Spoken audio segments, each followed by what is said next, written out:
Yo, what's up, Soul Fam? My name is Singa. I'm a musician, capoeirista, and reenactor. I used to post breakdowns of my living history impression here on YouTube, and I want to reactivate this channel. So I'm still going to be posting content related to my music, but I want to expand and also talk about my other areas of interest. So let's get started today with a topic that's widely underappreciated, and that is medieval African history. So this is probably where my intro jingle would kick in, but I haven't written one yet. So bear with me here for my first video, y'all. I'm so excited.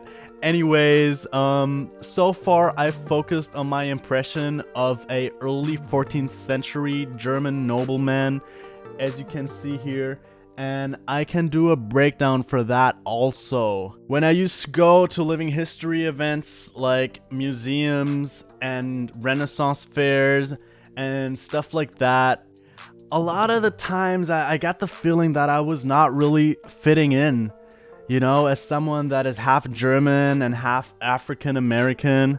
So I decided to embrace both sides of my bloodline and actually want to explore fashion of Africa during this time period.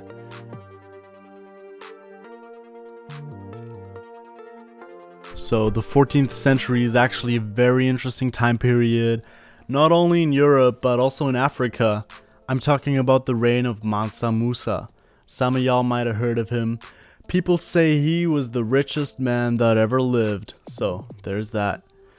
A lot of interesting stories about this dude that are sadly not getting the attention in the mainstream that they deserve. For instance, he crashed the North African economy on his way to Mecca. I mean, Mansa Musa was just so filthy rich that he was handing out gold left and right, and these countries that he was passing through on his pilgrimage, their economies just couldn't handle it. I mean, it took decades for them to recover. Just imagine.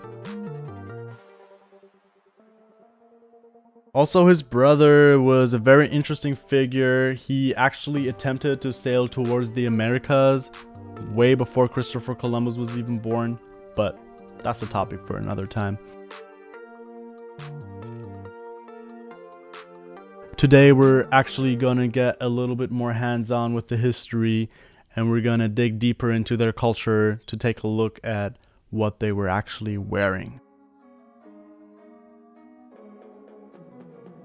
One of my main sources for this is going to be Ibn Battuta.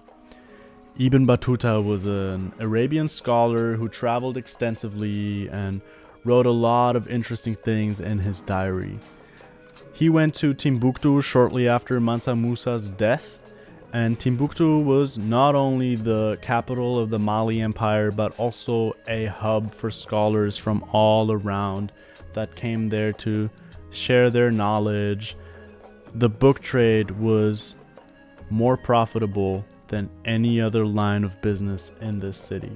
So, Ibn Battuta wrote in his travel diary about the court in Timbuktu, and he said the people wear clothing made from fine fabrics imported from Egypt, and some men only wear trousers, which were often made from cotton. He's also talking about the loose fit of these pants and how that made them perfect for the weather conditions and also maximum range of movement. So we will test all of that with our reconstruction. Mentioning the loose fit of the pants and some of the other details in this text point to a correlation between West African fashion of the time and Islamic sirwal pants. We actually do have some surviving examples from the late medieval period, so this is going to be my other source. Let's get into it.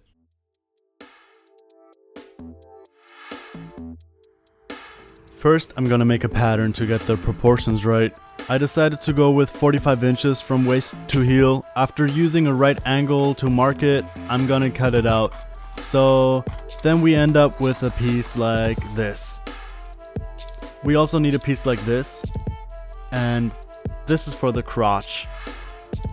For the fabric, I found a fine cotton as described in the sources, and I'm just gonna iron it. So yeah, I'm using modern tools for this reproduction, honestly just out of convenience. But anyways, I doubled the fabric, so now I need to cut out the patterns twice, except for the crotch piece, only need that once. With everything pinned down neatly, I can now cut the fabric. This is probably the most exciting part, so this is what you should end up with. After pinning it all together, I can finally start sewing.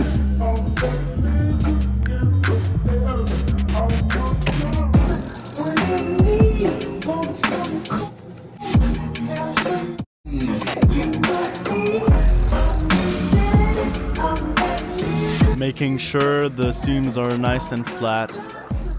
Almost done.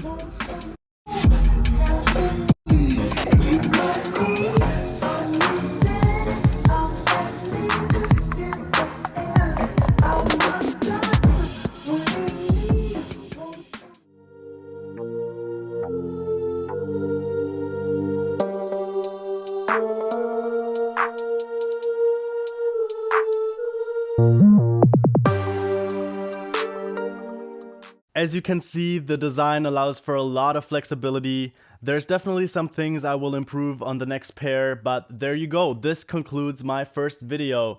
You just witnessed the start of my 14th century African impression. So please like and share if you want to support the cause, and subscribe if you haven't yet. I will be posting more content related to Pan-Africanism.